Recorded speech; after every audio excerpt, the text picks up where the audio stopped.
Good evening, everybody. My name is Sohan Dharmaraja, and the title of my talk is Perspective Equals Opportunity. It was this or things I wish my mother told me 2 years ago, because mother's always right. So let me start.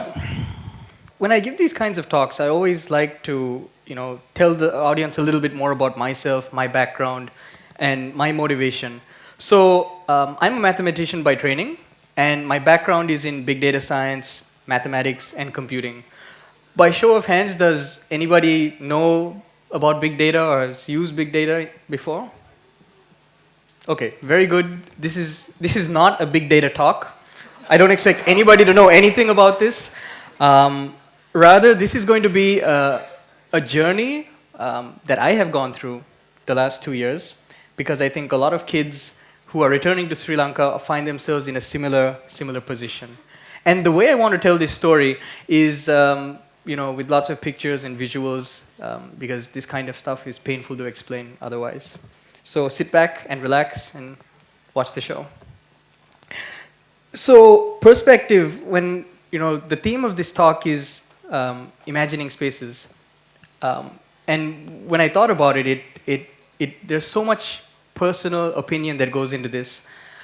I thought this is ultimately about perspective, which is why I wanted to start with telling you a little bit more about my perspective coming back to Sri Lanka. I had just returned from the US. I finished my PhD in mathematics there. And the first thing I did when I came back is I got involved in teaching, because teaching was a great way to learn and at the same time teach and feel good about yourself. You can't teach for the rest of your life. I needed to find something else to do. And what was I doing? I was young-ish, I had drive. I enjoyed really out-of-the-box problem solving and basically things that let me think about creative solutions and just really kind of go crazy. So what do I mean by creative solutions? Perhaps some of you all know this, but in August of 2008, Google released their search history. And there are a lot of interesting questions you can ask once you know that. By show of hands, how many guys do we have in the audience today? Men? Okay. Okay, excellent, okay. So this is something that all of you have probably asked at some point in your life. Okay. How to get a girlfriend? So there are a couple of interesting things about this graph if you look at it. You see that it's periodic. You see jumps at regular intervals. This jump is always before New Year's Eve. And there's another small jump second week in February. Okay? And this is not a coincidence.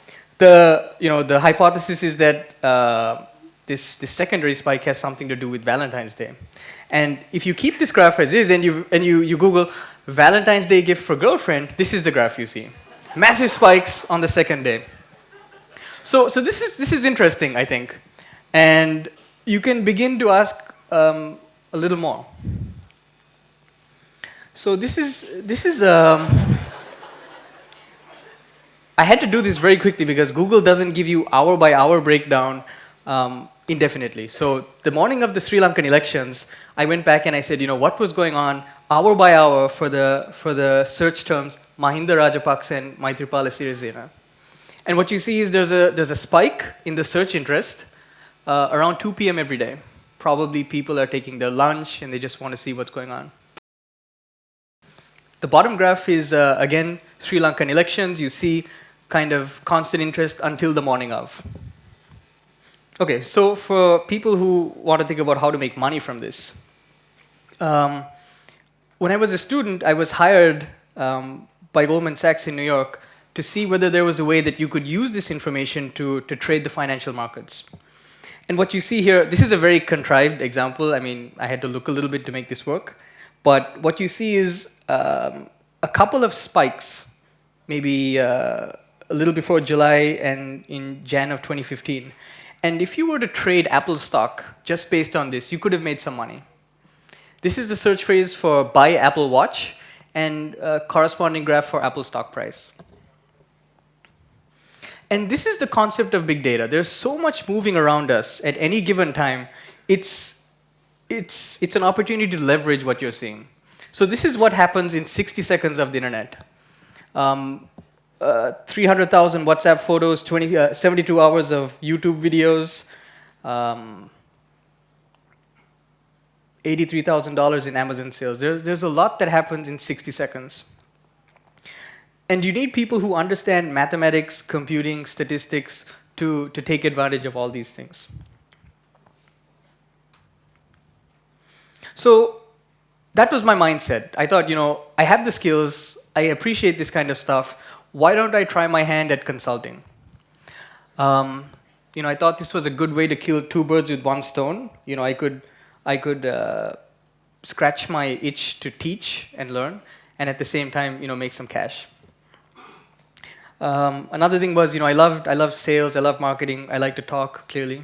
So why not be a consultant? And I really quickly learned that this wasn't the piece of cake I wanted it to be. The Sri Lankan market is a difficult one to crack. And on top of it, consulting is very hand-wavy. You're getting in front of a room, you're trying to convince people to give you money. And Sri Lankan mentality is to be very price conscious and very ROI focused, which doesn't bode well for a consultant.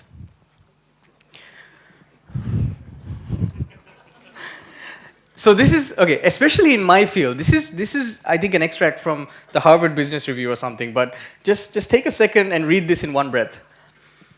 We provide transformative synergies for wins in untapped verticals using deep learning techniques and distributed networks running Hadoop for cost-effective, innovative forms of information processing and enhanced insight for decision making. It's a lot. I mean, this is literally what people will say about the services and value they provide as a big data consultant. It's like buzzword bingo. So another thing I really quickly learned was, in Sri Lanka especially, it's not just what you know, it's very often who you know that makes things happen. Everybody on this side is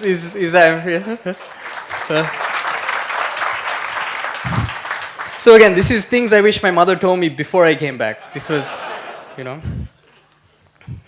another problem I really struggled to come to terms with is assembling this crack SWAT team that I needed to take on these kinds of things.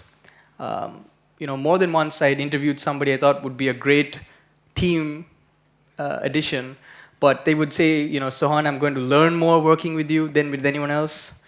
I'd earn more working with you than with anyone else, but I won't be able to get married unless I go and work for a huge company. Which is, it's terrible. It's really painful.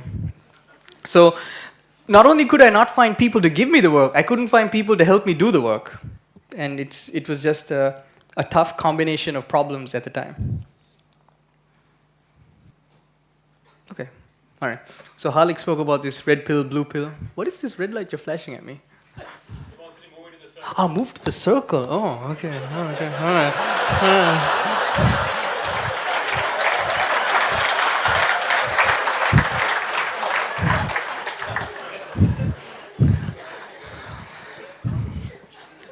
Okay. So this is okay. Okay, so this is the red pill, blue pill moment. What do you do? I knew I could have gone back to the US. There were good jobs that were waiting. And it really is, which pill do you want to take? What kind of a person are you? Hence the perspective. Is the glass half full or half empty? Or is it time to start manufacturing and selling smaller glasses? That's the question. And something my father told me a long time ago, I thought this was the appropriate time to say it. I remember this as a kid. It was just shocking when you're a kid and you hear this, but he told me the story of where a shoe company sends two salesmen to a poor country, and one of them says, "Get me out of here, nobody wears shoes," and the other one says, "Send me all the shoes you have, nobody wears shoes." So, as a kid, you're like, wow, that's very cool, but it's appropriate here as well. So the second part of my talk is opportunity.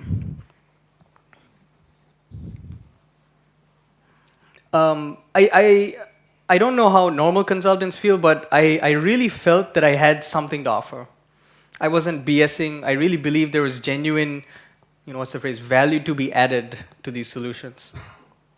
So I want to tell you a little bit about some of the work we've done that highlights the perspective going towards opportunity to wind down. So first of all, I don't know about y'all, but I am tired of receiving marketing messages, dear sir, dear madam, dear valued customer. I have a name and I have needs. I like to be addressed personally. So there is a genuine need for personalization. Another thing that people are beginning to expect from the products they use and the companies they interact with is smart data, beautiful interfaces, and just really elegant products. And finally, the reason that convinced me there's hope in this area is that this really is the future. There's so much data floating around that you can't possibly hope to have one person or come up with a way to make it work unless there's a lot of automation going on behind the scenes. I want to share with you 4 examples of the things we have done that I think, again, make the case. So, example number 1. This is what I call SOCIALROO. And to give you the context going into this, the perspective was that social networks offer a lot of emotional data. Harlik showed us some things. And to us, that was an opportunity to really execute on that personalized marketing. So can you just hit the forward button again? So what we did was we identified that Facebook really was the primary source of data in Sri Lanka. And we gave small businesses a way to compete with the big boys by aggressively contacting their competitors' unhappy customers. If you're small and you have a fixed advertising budget, the best way to spend that budget is to reach out directly to your competitors' unhappy customers. So this was fairly successful, very successful. And again, it just started from the fact that there's a lot of freely available data floating around. So the next example I want to talk about is a project we're doing with Brandix. Our company won the Brandix 500. It's an innovation challenge. And they give $50,000 to a company or an idea that ultimately helps the apparel industry. And for us, again, the perspective going into this was that with sensing, you can figure out where objects are. There's nothing very fascinating about that. But to us, it doesn't take very much more to understand how the people who were working on that garment are performing. So you can imagine sensing telling you where the garments are. But again, continuous, rapid, real-time sensing will not just tell you where the garments are, but how the people are working on those garments. If you know that somebody is taking 20% longer than they should for a particular item, there's a probability that something went wrong. Okay? And this is really the first step towards automated ERP, positive ticketing, things like this. You want to, reward your top performing employees and know who's really not employing as well. So again, it's the trick to cracking the problem is understanding the data that goes into the whole prediction system.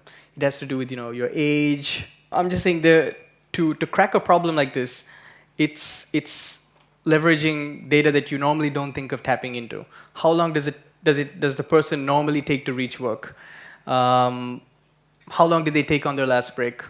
So there's a lot of interesting data that comes into this particular problem.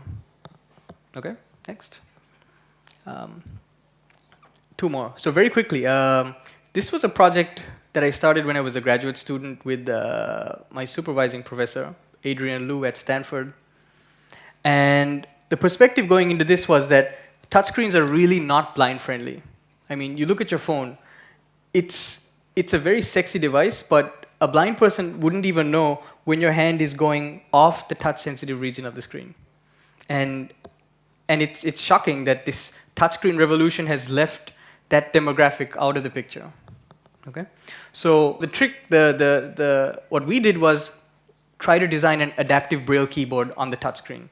Okay, next slide. And this is something I was very proud about. This is something we could have done in the US, but we did it in Sri Lanka. We did the majority of the testing and development here at the Blind School in Ratmalana at the Employers Federation of Ceylon under Ms. Manik Gunaratna.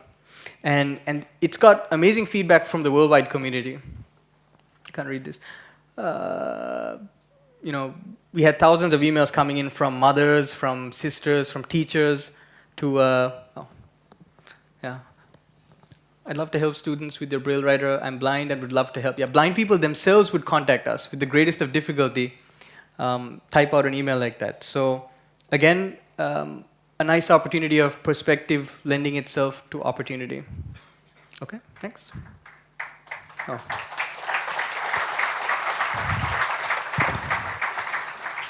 And this is actually more appropriate now given the TED translation initiative. This was a fun project we started a few months ago, but I think it's interesting to note now. We noticed that there was a lack of automated translation tools in Sri Lanka. And long story short, reporters were complaining about it, publishers were complaining about it, and we decided to actually do something about it. We wrote a little system that trawls social media sites for popular content and articles. So it already has the curation concept built into it. Once we had the content, we summarized it, then we translated it, and then we categorized it and pushed it to a website. So for the first time, you have articles condensed to 230 characters available on the web in the same language. No opinion, no reporter bias comes in. So a fun thing that we started, but I think we may be able to roll out to something interesting later. So this is all I really wanted to say about my journey and the things I've had to face and the projects we've thrown ourselves into. All the elements are on this screen here. But to wind down, I wanted to just leave you with 4 summary thoughts. Okay, next. Okay. So lesson number 1, just do it. I spoke to a professor from INSEAD a couple of days ago, and he said something interesting. He said, Sohan, when Guy Kawasaki is one of the founding members of Apple, he said when Guy Kawasaki was valuing a company, he said if the kid was under 30, he'd add $1 million to the valuation.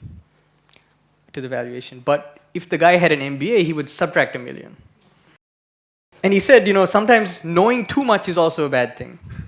So I thought that was interesting, and a lot of times when we start these projects, we don't know what we're doing until we finish. So just don't think, just do.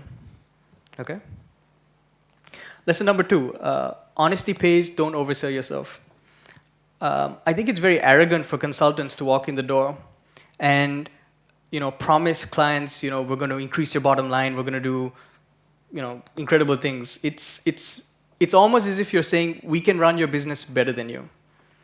In my opinion, the right line to take, the balance to take is, our job is to spot the insight. It's your job to embed that insight into your business. That's where we draw the line. Okay, next. Lesson 3, again, this is my opinion. It's getting difficult to sell pure consulting services and also just pure products. What people really want are experiences. And the people who deliver experiences are not app developers or statisticians or, I don't know, artists, It's everything together. And the people who can actually do things like that are obsessive, borderline compulsive, So get obsessed if this is what you want to do. Okay? Last but not least, I keep talking about perspective. And perspective is in the eye of the beholder. So you really need as many beholders as possible in some way. Okay? So this is the right time to say this, but one more. Yeah, we have a great team that really backs me up. And without them, none of these things we talk about they would even trust me to start. So thank you to them for listening and being a part of this. But definitely, it's a team effort. Okay, one more. And this is all I wanted to say today. This is my journey. This is what I have been through. I'm not saying it's the right way to do it or the wrong way to do it, but learn from experience. That's something it's always better to do as opposed to your own experience. Be thoughtful, but not too thoughtful, because ultimately this is what defines your perspective. Okay? Also, today's problems are genuinely hard. So fresh eyes is fresh thinking, and therefore fresh opportunity. So I hope these thoughts and summary was useful to you all. I'm happy to talk about it later, but thank you for listening.